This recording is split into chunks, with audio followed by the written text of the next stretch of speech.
Welcome to Losing a Child, Always Andy's Mom. On this podcast, we journey through the devastating experience of the death of a child. Grief is seldom discussed openly in our culture, and the death of a child makes people feel even more uncomfortable. We approach the topic openly and honestly, speaking to people who have lost loved ones and experts who help care for them. Whether you are a parent experiencing loss or someone who wants to support another going through this tragedy, this podcast strives to offer hope and help.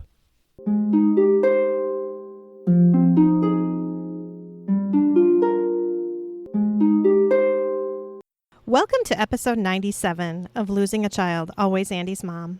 I'm Marcy Larson, Andy's mom. So first of all, I want to say for the first time I'm trying recording outside.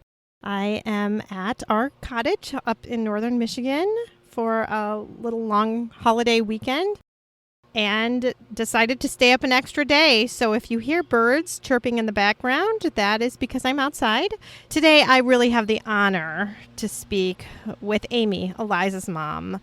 She is just an amazing woman with an amazing story, and what she has done after Eliza's death is truly inspirational. I know that you are all going to be so amazed by what her foundation is able to do to help other families. Their foundation works to help families whose children have recently been diagnosed with autism. It gives them support and comfort to each other, and also gives many, many therapies to the children in hopes of giving them everything they need in one location. Right now, they are located in Virginia Beach and are expanding to Richmond, Virginia as well. I just wish them so much hope for the future that they can continue to expand and grow.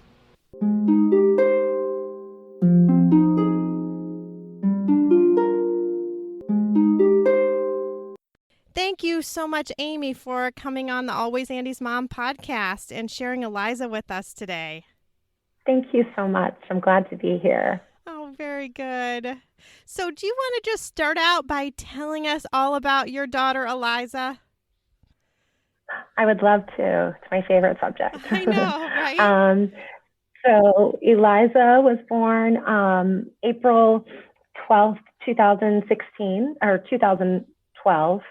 And she was perfect when she was born. I had a great pregnancy. Everything was fine. We had tried for a few years to get pregnant. So it was quite a, culmination of a lot of things just going exactly right. So we were so excited when she was born. Pretty soon after she was born, I think we started to notice that something wasn't exactly right. Mm-hmm. During that time, I was diagnosed with breast cancer. Oh, wow. So she was about 5 months old when I was diagnosed. And so I had to do chemo and radiation and all that. And so it was sort of like this time period of, wait, is it me? Is it something really wrong? So we sort of just, muddled through that time. And when she was about 16 months old, I noticed that she did this weird little thing when she was sitting at the table where she would sort of flinch. And at first I didn't think it was anything. And then we took her to the doctor and found out it was a seizure. Mm-hmm. So a myoclonic seizure. Mm-hmm. So took her to neurology. They looked at her. Yes, she has epilepsy. She's having seizures all day. So it was this sort of boom, rude, awakening of wait, something is wrong with my child. Right. And I think I didn't know much about epilepsy at the time. Mm-hmm. I was people sometimes have seizures. I didn't know how serious that it could be. I didn't know that it affected development. And so she wasn't talking, and she had just some developmental delays. And then she was diagnosed with autism. So we had all these things happening at once. And so, I guess it's just a mom thing. I am not special. Any mom would do it. You just dig in and just try to figure things out. Mm-hmm. Getting a diagnosis of anything for your child is scary. And especially your first child, you have no idea. And when it's something like autism or epilepsy, there's also this sort of, you don't know who to reach out to, right, or who to talk to. Finding another parent, it's hard. So I just sort of, me and my husband just really tried to do whatever we could to like be inclusive with other people that, if I found any other parent who had a child with autism, I was like, okay, we're best friends now. Yeah, right. Just you and me. Right. So she was the happiest little girl. She was mostly nonverbal, but she was so happy. Mm-hmm. She would just walk up to anybody and like hug them, kiss them. We were in Home Depot one day and she was walking. She would always walk like in front of us, just like on a mission. And a lady that worked at Home Depot was standing in one of the aisles and she just walked up to her and she goes, hi, and then hugged her. And the lady was like, you have no idea how much that meant to me. I was having the worst day and I feel so much better. So she brought Eliza one of the little Home Depot aprons. It was just super sweet. So she just like really made your day when you saw her. Mm-hmm. She was always smiling. Her favorite things were popcorn and the song Happy. And she loved Frozen, the movie. Uh-huh. And she loved pine cones. I have to tell you, one of Andy's very favorite songs was Happy. It was? Yes. Oh, I love that. Love that song. Mm-hmm. Oh, that's just sweet. It's a good song. It is a good song. It's sweet that say that that's a thing. So yeah, she was amazing because she woke up every day and didn't realize how much harder life was for her than it was for a typical child. And she just really just persevered through everything. She was hospitalized a lot when she was young. She had a hole in her heart that had to be repaired. And the doctor came in before in like the pre-op and he was talking to Eliza and she understood. I think she understood more than I think she understood more than I thought. Yeah, more than she got credit for. Mm-hmm. Mm-hmm. Absolutely. So the doctor came in and was talking to her. And before he left, he was like, okay, Eliza, we'll see you soon. And she grabbed his hand and just kissed the top of his hand. And I was like, my sweet girl. So you can see in her pictures, she's just always just really sweet and happy. Mm-hmm. And it's when she passed away, it was just, how can this be, this happy, sweet little girl that was just walking around, all of a sudden they're gone. Yeah. So what did happen with Eliza? She had been in the hospital that summer. She passed away November 11th, 2016. And the summer before, she had been in the hospital for a 3-week stint in the PICU and then 2 weeks because she had extremely low muscle tone. Mm-hmm. And so when she would get sick, she was unable to clear her airway properly because she couldn't really cough. Mm-hmm. And this was not something I even had, I knew she had low muscle tone. Right. Because they would always, how you all always check the legs and I don't know how but and I didn't realize that it affects other parts of you. So the pulmonologist would come in and say, she doesn't clear and you have to try to get her to cough, but she didn't understand so she was in with double pneumonia numerous times that summer. For long periods of time. She was on a ventilator at one point. Oh, wow. And then she kind of was out of the woods, so she was tested for a lot of genetic things that all came back negative, but the doctor said to us, there's a lot of things we don't know. Yeah. And there probably is something genetic, but we don't know right now, but we could know in 5 years. Mm-hmm. She just started to decline. And I don't know if I noticed it while she was here or if now I just see it looking back at pictures and things like that. But there was one day that popped in my mind, is Eliza going to live a long life?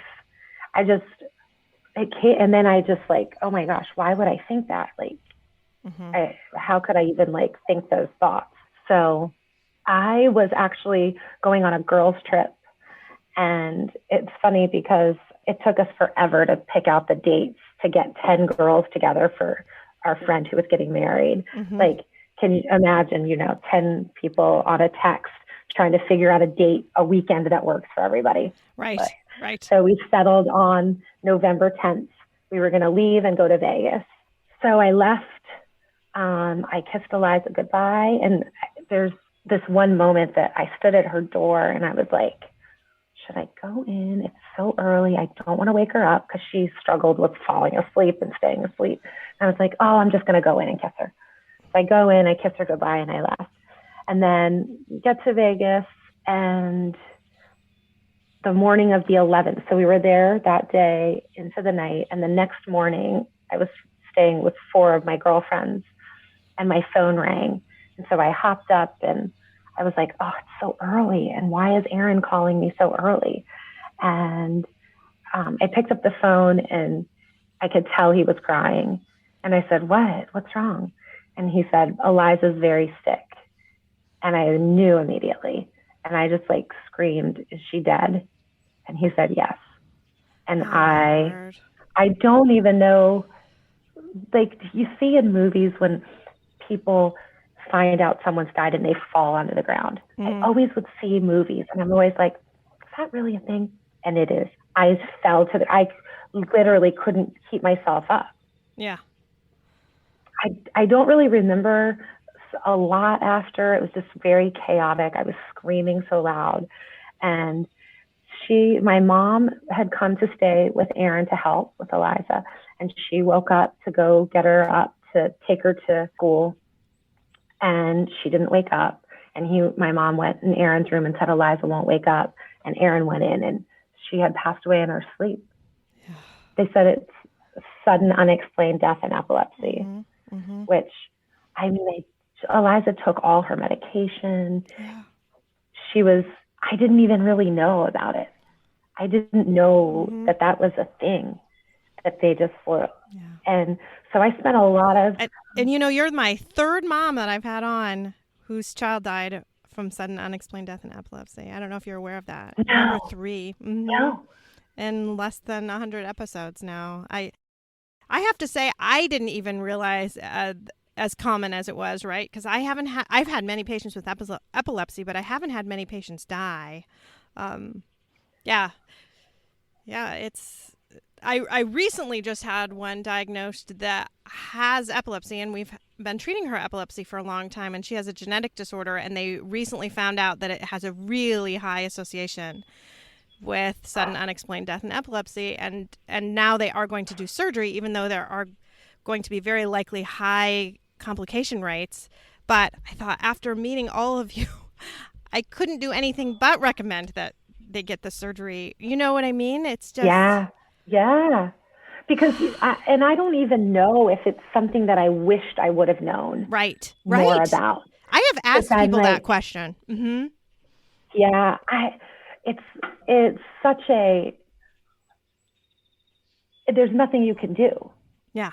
And I called I called all of her doctors. I wanted someone to make sense of it for me. And I said, well, if my husband would have checked her in the middle of the night, could that have helped? Or what if I would have been sleeping next to her? And they were like, nothing. There's nothing. You wouldn't. What if we would have done CPR? What if Aaron would have, and there's nothing. There's nothing you can do. And it's sort of, it's such a helpless feeling. And I mean, we all know it. You feel helpless because we're supposed to protect our children. Yeah, the last mom I had talked to, her daughter was about 20, and she was sure that she probably hadn't been taking her medication, right? Because she had just come home to visit, and she did die at home, but she was like, I bet she wasn't taking her medicine, and all that, everything came back, perfect levels of all her seizure meds. There's just absolutely nothing, because you just want there to be something that you could have done. Something. Yeah. And I do feel I'm happy for my family that there is an option of doing surgical things, even though, there are going to be bad things with that too. But at least they have an option, because most people just don't at all. You just don't. Right. And we loved our neurologist, but she didn't talk a lot about SUDEP. And why would she? Yeah. I mean, if there's nothing you can do to prevent it, it's like, I think it's sort of like SIDS, where there's just really no explanation. They don't really even know what happens. Right. Right. And so I think you're right in that neurologist, is it smart they didn't tell you or not? But likely it was, because you would have just lived in even more fear every single day. Is today going to be the day she doesn't wake up? Right. Right. I can't imagine living like that. No, I know. So, I dug in, I tried to figure things out, because there was nothing else I could do except like get my mind to work, like, okay, wait, what if? But at the end of the day, I think she suffered more than maybe I wanted to believe. I think no child wants to spend 6 weeks in the PICU,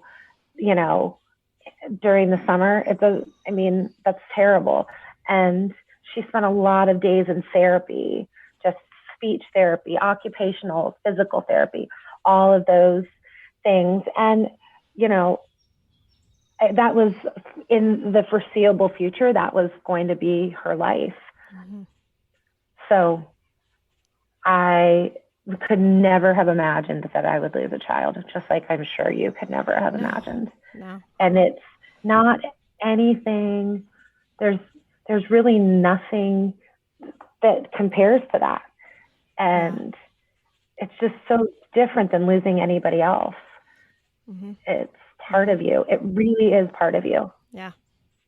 I think that is the difference. You're right there. It's part of you. And yeah. There's no comparing to it. And I feel like people respect that. And, there's occasionally the person that will say, and I'm going to use this as an example because it just happened. They'll say something like, and I think you did a podcast about this, how many children do you have? And I don't have any more children. It was only Eliza. So I will say, well, I have one. She passed away. She was 4.5. And she said, oh my goodness, I'm so sorry. I know how painful that is. I had a miscarriage, and it was extremely painful. And I was like, okay, I'm just going to respect that was painful for her. That's her story. But there's always a little something where I'm like, let's just it's just say. You're right. It's hard to compare. It's a hard one for me. It's hard to compare. And I know that's just some people just want to feel like they're connecting with you, but there's always it's sort of like I've come to this place, and I really try to work on it, of comparing pain and grief. I'm like, I'm at the top and everybody else is here, and it's terrible, but it's just, you want people to know how painful it is, so that they can sort of, come alongside you and just, be a part of it and understand what you're going through. But nobody's going to ever understand. No. And that's sort of what I've had to come to realize. Yeah, and even if you've lost a child, your grief is not exactly the same. I mean, even my husband and I, our grief is not exactly the same, and we're both parents of the same child who died, and our grief is different. So if our grief can be different, then certainly my grief is different than yours, and is different from everybody else's. It's just kind of getting that understanding that for all of us, it's the worst thing we've ever experienced. And for the woman who had the miscarriage, that is the worst thing she's ever experienced, for sure. Right. So, yeah, it's hard not to compare sometimes, but I think it's good when you can hit that point and you can go, you know what, I'm not going to anymore. Right. Just know that it's just awful. And and that's interesting because, someone very early on, a therapist told me and my husband, you have to respect how each of you grieves because it's going to be so different. Mm-hmm. And in my mind, I'm like, it's not going to be that different. It's so different. Yeah. It's shocking how different. Mm-hmm. It's like, are we in the same life? Is this the same life? Right. Because it's just, I think there's a different connection between a mother and child than there is with a father and child. I just think there's it's just different. Mm-hmm. And so we grieve differently. Mm-hmm. And our relationships were different, right? It wasn't the Mm-hmm. same. My relationship is different with my 3 children even. So, Right.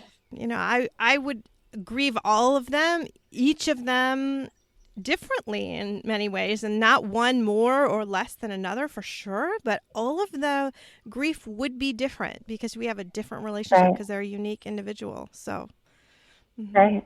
Yeah. Right. So in that immediate time afterwards, I mean, there just must have been a lot. You just having to get home, and how even was that? Like, you were with girlfriends, right? I was with girlfriends, and it's amazing how like my community, my friends came together here in Virginia Beach when it happened to get me home, because it was, I mean, I'm as far, Yeah. west as you can go. So it was going to take a long time.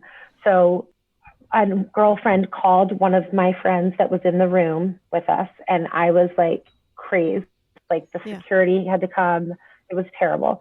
And my friend said, there's a flight. We have 2 tickets for you to fly with Aimee. Get to the airport. You're flying Delta, leaving in 2 hours. Get there, blah, blah, blah. So we're just like throwing things in bags. I really don't. It's shocking how little I remember, but then there are these little things that come are so clear. Mm-hmm. So they are wheelchairing me through the casino. It was like so surreal. I'm in Vegas, like the craziest place to be. Yeah, that is. In a smoky casino. I am like I just kept saying, I want to die. I just want to die. Well, and I'm sure in your mind, I just think about even myself. I wanted the world to end, and in some ways, I wanted every person to know that the world had ended because Andy was dead. Yes. And like, the world should not be going on. So for you to be in this casino, which is like, all happy and everybody's crazy and having fun, right? That's the whole thing you're supposed to do in Las Vegas, and having fun. You're like, do you not understand? The world is over right now. You all should stop, right? You all should stop. I told everybody that I was, if someone said, no, my baby died. Yep. And they would be like, and I'm like, I don't care if I'm shocking you right now. I know. I'm telling everybody. I was exactly the same way. Like, my child is dead. My son is dead. Like, why are you telling perfect strangers that your son is dead? Because I was like, because the world is over. And they shouldn't be going around and having a happy moment right now. Right. Like, I didn't want anyone to be happy. I 100%. They got me on the flight, and I was sitting with my friend, and I was I don't even know what I was, but I just remember so many people were looking, and I was just saying, my baby died, my baby died. And people were like very shocked. I could tell, but I was okay with it. Yeah. My attendant came up to me and said, I am so sorry.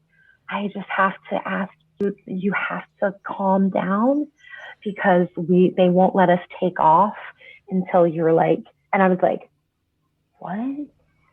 So I had to keep it together on this flight. And so many things happened on this journey home. Just so much kindness that I experienced from strangers that I will never forget. The lady who's wheeling me through the airport, just praying over me when we got to Atlanta. The stranger, this man coming up to me and asking me if he could get me a cup of tea. I got on the flight. So we flew to Atlanta. We had a layover, and then we got back on the flight, and Atlanta to Virginia Beach is an hour. I sat down, my girlfriend was on one side, and this lady came and sat next to me, and I was in the middle. And she goes, "Are you okay? What's wrong?" And I said, "My daughter died. My daughter died." And she went, and she like took a deep breath, and she gets her headset on, puts her phone, gets ready, and she grabs my hand, and she just held my hand the entire flight. Mm-hmm. And I was like, and crazy enough, she lived in Virginia Beach, and a few years later, I was in a store. She walked up to me, and she was like, "I sat next to you on the flight that your daughter died." And I was like, "Oh my gosh." I'm like, "How do you remember me?" She's like, "I will never forget your face, ever." And I was like, oh, wow. Just the fact that like stuck with her, and it just shows like humans and how, we always see all the bad, and we look at the news and see all the terrible things that people do, and there's just still so much good. Mm-hmm. And I think when you're going through something that horrifying, to be able to like find some good is such a blessing. Mm-hmm.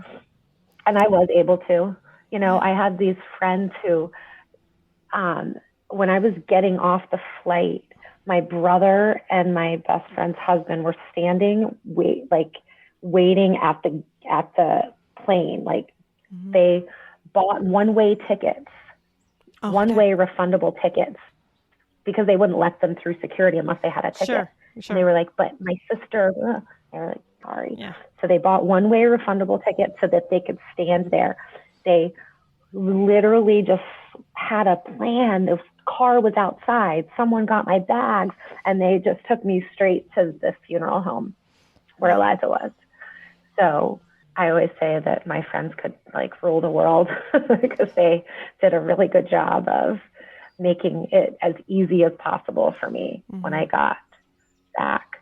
Yeah, it was a crazy journey, and I would never, just like I said in the beginning, it took us weeks to pick a date for us to leave for the girls' trip. And it's just, wait, what are the chances that would be the weekend?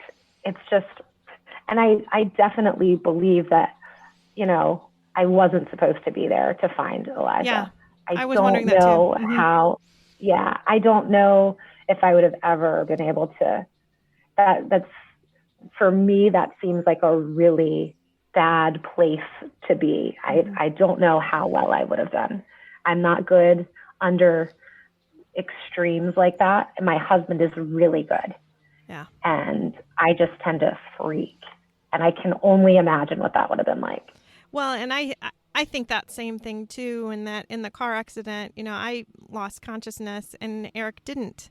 And in some ways it was like Eric needed to try.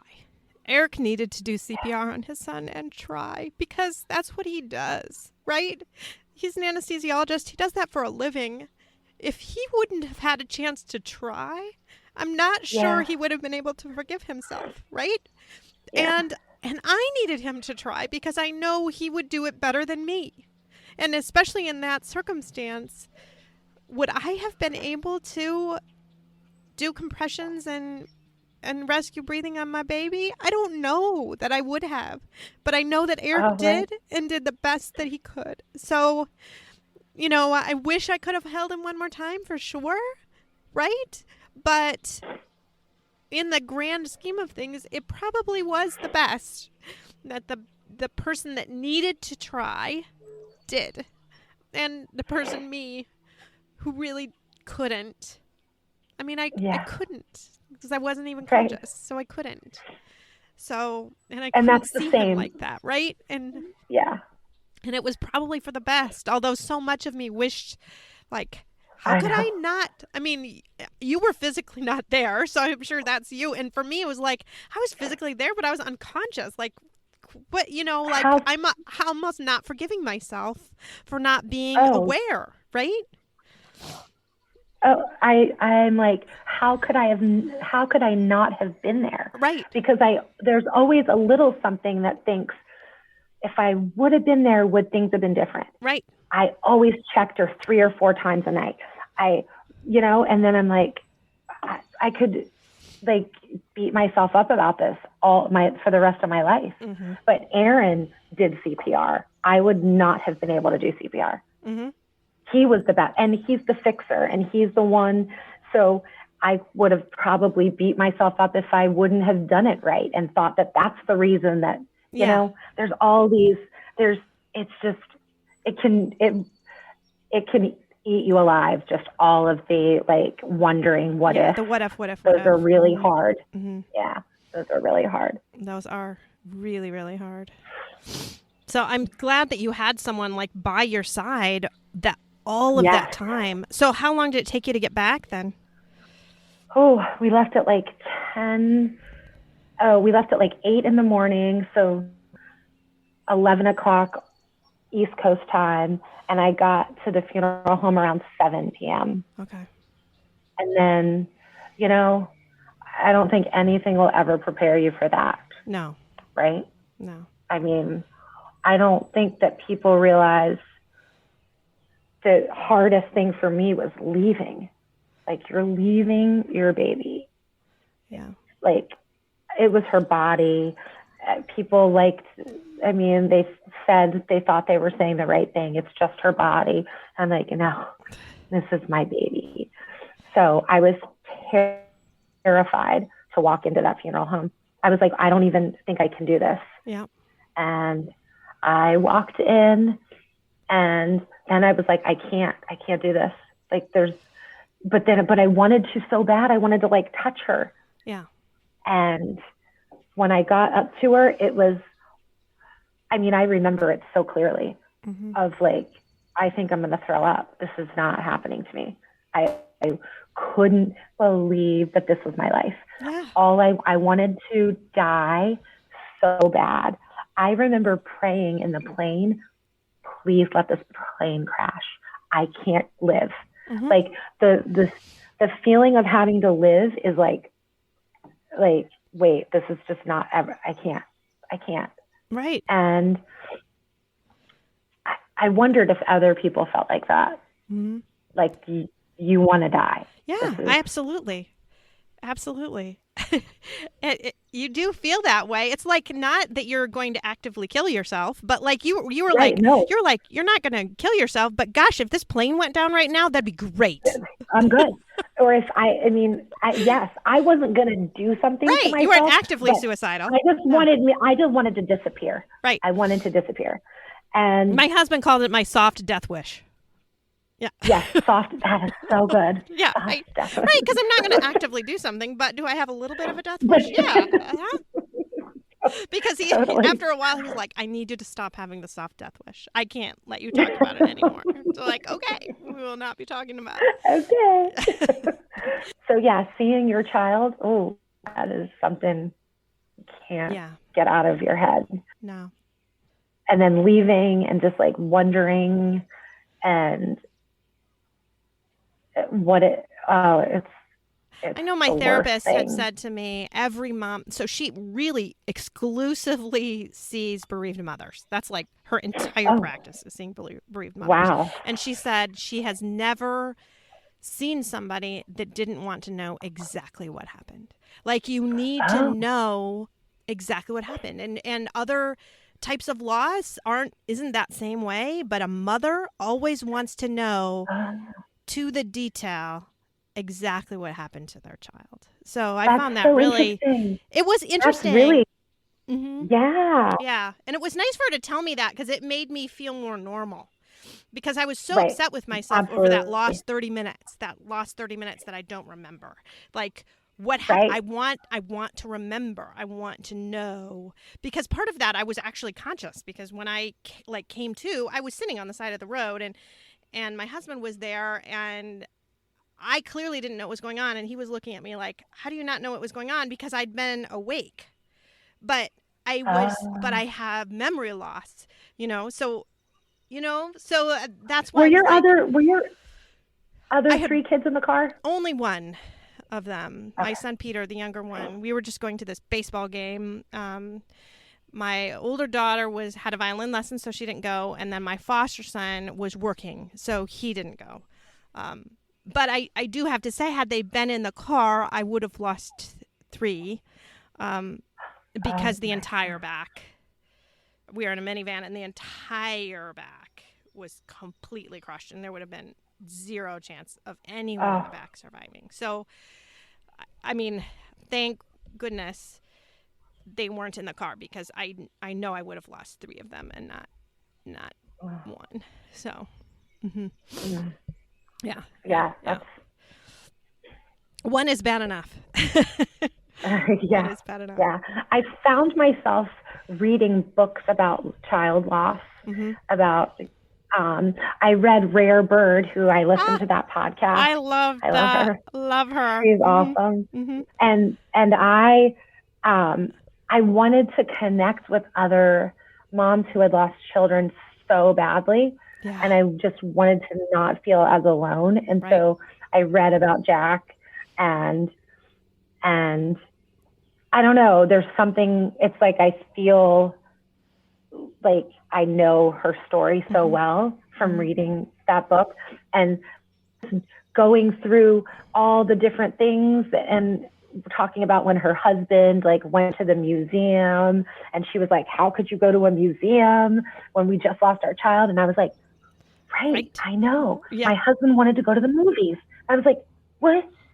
Eliza just died 2 days ago. What are you talking about? Yeah. And so just to be able to hear other moms' stories has just been life-saving to me, honestly. I mean, even just you telling me that moms want to know details. Yeah. It's like, oh, okay. I'm not alone. And that's why you wanted to know. Every day. You wanted to know absolutely every single thing. What could I possibly have done? Is there anything that could have changed this? You needed to know that. Right.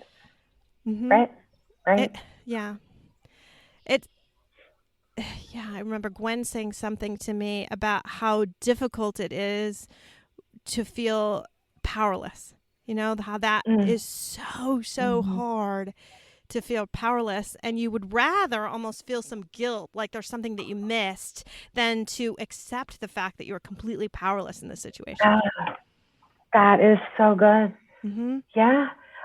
It's like, if I know that I did something or didn't do something, it will make more sense to me. Right.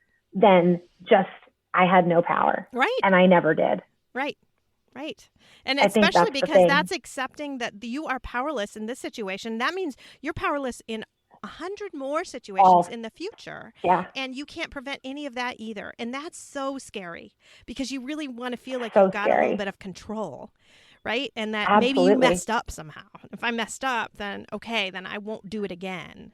And I won't lose something else super precious to me again. Right.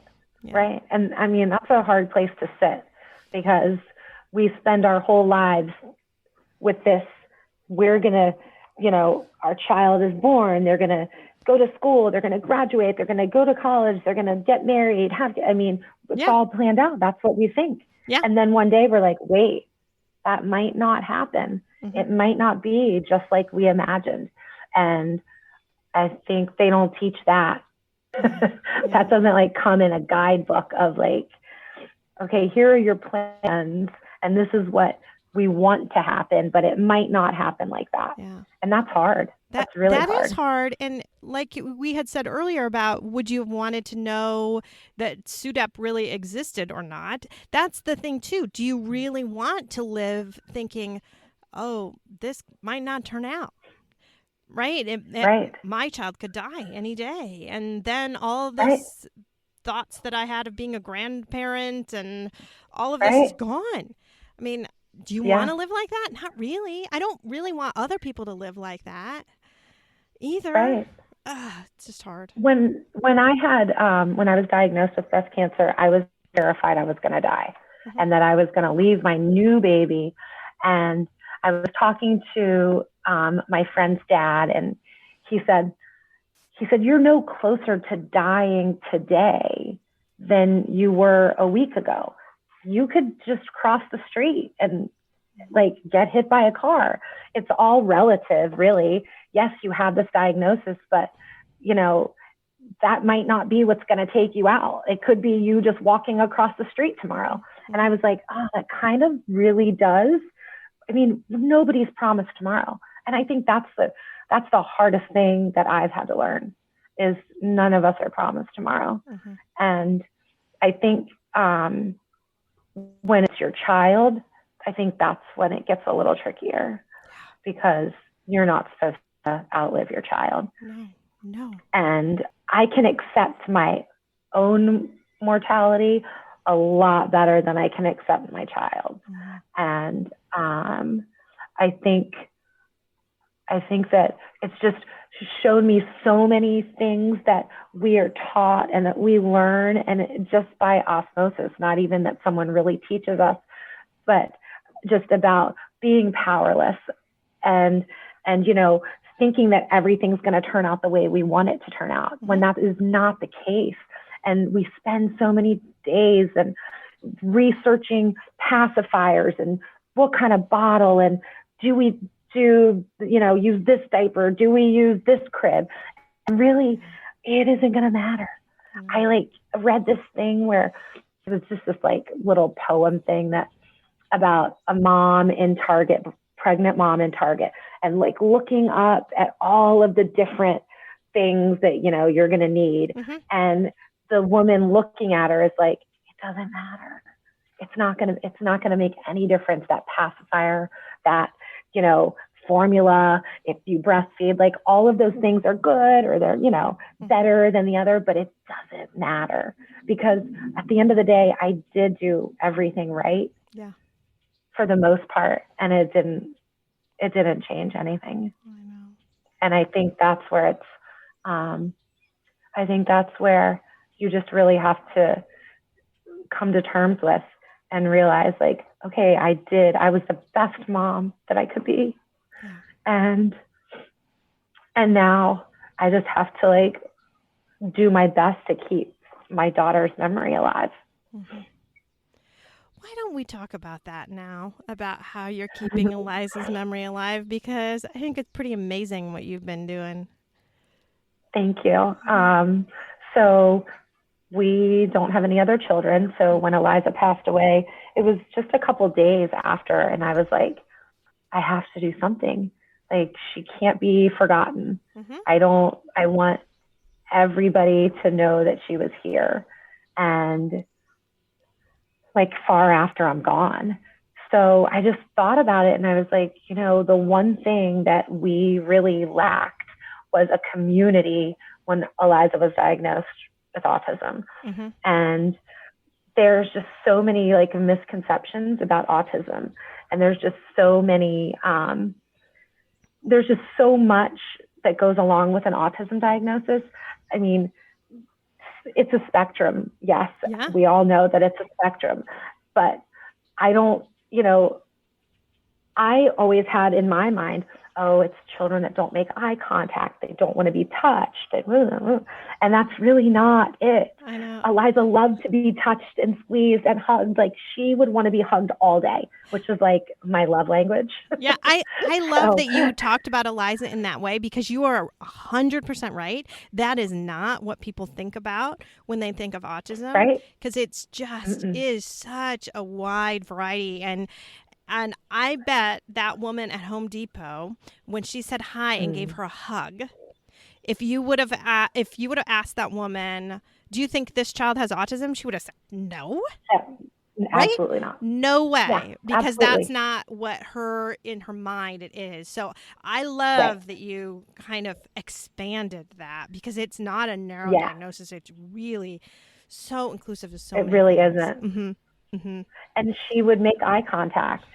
Yeah. And, there's just, and I was just the same. I didn't know, because it's okay, here's the list. And if that you could check, yes, then they have autism, but that's not really accurate. So, so when Eliza was diagnosed, we took her to the neurologist, and they gave us a paper and gave us a prescription for ABA therapy, which is behavioral therapy. And then they gave us a list of like 30 different providers of ABA therapy. And I was like, I don't even know what this means. Like, right. I literally have never heard of this. He's like, it's the type of therapy that works really well with children with autism. And I was like, okay. So you're just like looking at this list, like, I don't know, who are these people? Like, I have literally no clue. I don't know who to call. I know she needs speech, she needs OT, she needs PT, and she needs ABA therapy. Like, I don't know anything about any of these things. Mm-hmm. So to me, I felt like it was so important to be able to help moms like me mm-hmm. and to help families like ours. And I spent so many Saturdays being so jealous of families that were taking their kids to soccer or taking their kids to dance or any of those things, because I didn't have that. Mm-hmm. There's a lot of special needs programs that say they're for kids with special needs, but there's a very big difference from Eliza to, you know, another child with special needs. She needed one-on-one, like hand over hand. Mm-hmm. So I wanted to create a center that was beautiful, that didn't look like a doctor's office, that a child can come and get all their therapy, ABA, OT, PT, speech, and social skills all in one center. And that parents can come when they get a diagnosis and they can sit across from me. And every one of them is like, we have no idea what to do. And I'm like, I know. And you don't, and you shouldn't know what to do. Right. So I am going to help you. Mm-hmm. So we have our CHKD is our children's hospital here, and their neurology department will refer people to us for when they get diagnosed. We see 4 or 5 new families a week, and we're growing and we're outgrowing our space, and we're opening a center in Richmond, which is about an hour and a half from Virginia Beach. And it's done so much good for our community. We see about 150 kids a week in and out for different therapies. And all of the therapists that work here all were Eliza's therapists at one point or another. Mm-hmm. They came alongside when I said that this is what I wanted to do. So I'm sure you know this, but when your child dies, everybody wants to help somehow. Mm-hmm. They want to raise money for you, or they want to make you food or do all of those things. And so they were like, some friends were like, well, people want to like give money. And I'm like, I don't want to take people's money for like, we've got the funeral, like it's, and then I'm like, wait, well, why don't they can raise money? They can give money towards this foundation that I want to build. Mm-hmm. So this was like day 5. I feel like I'm just going to go out and say, I feel like I had some superhuman strength at that time to even come up with, give money to this foundation that I'm going to start. Like crazy. That does not even exist yet. Yes. So, right, that doesn't even exist. And we ended up raising $60,000. So that was sort of like the seed money. And it sort of like got me to like, okay, well, now I have people who believe in this. So now I really have to do it. Mm-hmm. So we got our 501c3 about 4 months after Eliza died. And then about a year and a half after that, we opened up the center here in Virginia Beach. Mm-hmm. And what's the name of the center? I love it. It's the Eliza Hope Therapy Center. I know. I love that name. I wanted you to say it, though. Oh. Thank you. It's so good. My big thing was I had this like vision of this big sign that had Eliza's name on it on a building from the very first day. And so we worked with, the sign company. I made it the way I wanted it to look. And they said, so we were having a ribbon cutting ceremony. And they said, okay, we'll do it the day before the ribbon cutting ceremony. And I was like, okay. So a few days before, I was driving to the center, and my friend Shelly, who is the director of all of this, she called and said, hey, can you stop? And like, she was trying to stall me basically. So she stalled me, and then I pull up and I look, and the sign was up, and I just sobbed. I was like, there it is. I like did this. Like, The Eliza Hope Therapy Center has a big sign and it's going to light up at night. So I get out of the car and I'm sobbing and I hug Shelly, and the two men that were like putting up the sign, they're standing there, and I like hugged them, and I know they were like, what is going on here? Why is this lady hugging us? But it was just such a like full circle moment for me where I got to like see her name up there and know that in so many ways she was going to change people's lives. And that's really like all that I hoped for. Yeah. And I think if I can say that she changed one child's life, that makes me happy. And I just know that she's changed so many more. Yeah. It's just such a beautiful thing. I just love the whole idea of it. And I mean, as a pediatrician, a few years ago, our office actually decided to hire 2 nurses now we have in our office that are complex care coordinators, and they help families. So like your family that would get a diagnosis like that, then they're the point person in our office, because I did feel like I was at a loss, and you do have to just give this list of names and then they have to do it all. And so now I can give these women's names and say, if you call the office, I need you to talk to them, and they're going to walk you through this and get you the people you need.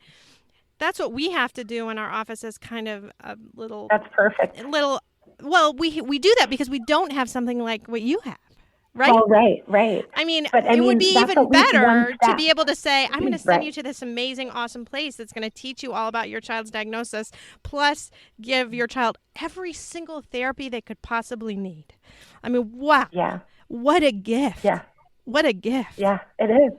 I mean, I've talked to so many parents that are like, this has changed our lives. This has been, and I'm like, whew, like, it has. And I know it would have for me too. Mm-hmm. And we started a Hope Stars League, and it's soccer, basketball, it's all the different sports we do every, 12 weeks. Mm-hmm. And the first soccer, we started it last fall, and we started with soccer. And I wanted the parents to just be able to sit on the sidelines and watch their kids and have enough volunteers that the parents didn't have to come in and like run after their child, because that's really what we just do.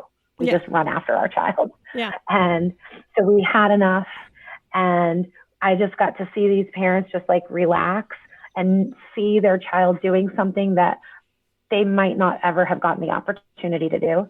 And it was huge. The news came. It was like the most amazing thing. And giving them their little trophies at the end, I mean, it's so life-changing for everybody, for not just the kids, because the kids, they like the trophy, but it's fine. The parents, though, and the volunteers are so changed by that experience to see, okay, not every family is the same. Yeah. And this is a hard road. And so when you see families like ours out in the community, you get a little glimpse of this and you're like, okay, I get it. I can understand it a little better now. Yeah. Yeah. What a gift, though, that you're just giving them. It's just so, so beautiful and amazing. And I hope you keep expanding. Going to Richmond now. So how many therapists do you have on staff? Well, we have probably about 16. Oh, my word. Yeah. It's just amazing. It is. It really is amazing. But it does show that there's such a need. And the other thing I was thinking about is when you're a healthcare provider doing this, you have to, you give these recommendations, and then all of them all take different insurance. So that's always a huge problem too. Like, well, what insurance do you have? Oh, you're this insurance, you can go here, but you can't go here, and you can't. So that is such a beautiful thing too, to be able to just know that you're going to be at one place, so you don't have to jockey around based on what your insurance is. Right. Right. I don't know. We want it just to be easy for parents, because there's so many more things that are going to be difficult. Like, let's just take this off their plate and make sure that we have the best therapists and the best space and the best volunteers, so they don't have to worry about that. Well, So, I just yeah. love what you're doing. You are Thank 100% keeping Eliza's memory alive for today and long, long into the future, because this is going to go on for a Yeah. long, long time. So thank you. And Thank thank you. you so much for writing Thank to me you. and sharing, because I am so blessed. I am so blessed to be able to share Eliza's story like this. Thank you so much. Thank you. And I'm so glad that I got to get a glimpse of Andy's life too. Mm-hmm.